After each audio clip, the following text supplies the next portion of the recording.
যদি এরকম কোনো দুর্ঘটনা ঘটে আদৌ, তাহলে পরে কিন্তু রংপুর হাতছাড়া হবে।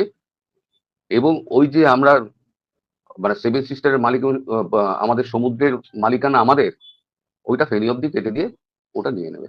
ইন্টেলিজেন্স মারফত আমরা যেটা খবর পাচ্ছি সেটা হচ্ছে ওখানে বেশ ডেপ্লয়মেন্ট হয়েছে, প্রচুর ডেপ্লয়মেন্ট হয়েছে। একটা শোয়ে আপনি আমায় জিজ্ঞেস করেছিলেন কত বাংলাদেশি আমাদের ভারতে আছে, আমি বলেছিলাম 2 কোটির ওপর। আপনি খুব অবাক হয়েছিলেন। এখন ধীরে ধীরে দেখা যাচ্ছে এসআইআর করার পরে দেখলাম দলে দলে এখান থেকে এখন নিজেরা ভেগে যাচ্ছে। আজকেও বেরিয়েছে, প্রতিদিনই পালিয়ে যাচ্ছে লোকজন। তো যেখান থেকে বলছে আমরা সেভেন সিস্টার আক্রমণ করব, সেখানে ভারতবর্ষ ঘোড়া রেখে দেবে কোনো সৈন্যবাহিনী না রেখে, আমার মনে হয় না। না, সেটা ওখানে ভারী ডিপ্লয়মেন্ট আছে, হয়তো দৃশ্য দেখা যাচ্ছে না, কিন্তু ডিপ্লয়মেন্ট আছে। আর মোদী সরকার আসার পরেতে সমস্ত ইনফ্রাস্ট্রাকচার গুলোকে, বর্ডার ইনফ্রাস্ট্রাকচার এমন ভাবে তৈরি করা হয়েছে যে যে কোনো জায়গায় আপনার এয়ারলিফটিং করার, C-130 বিমান নামা ওঠা, রানওয়ে তৈরি, রাস্তা তৈরি, সমস্ত কমপ্লিট। এবং সেভেন সিস্টার যেহেতু খুব একটা মানে নাট বলা যায়, ভারতবর্ষের একটা নাট, ওইটুকু 22 কিলোমিটার রাস্তা যদি কেটে দেয় তাহলে পরে আমাদের দেশটা পুরো ভাগ হয়ে যাবে। সেইখানে এই পরিস্থিতিতে ভারত চুপ করে বসে থাকবে ডিপ্লয়মেন্ট না করে, এটা আমি মানতে পারি না। ডেভেলপমেন্ট আছে ওখানে, প্রচুর ডেভেলপমেন্ট আছে। এখন দেখুন এই যে সমস্যা যেটা 22 কিলোমিটারে রয়েছে না, ভারতবর্ষ এবার পার্মানেন্টলি এটাকে সমাধান করবে।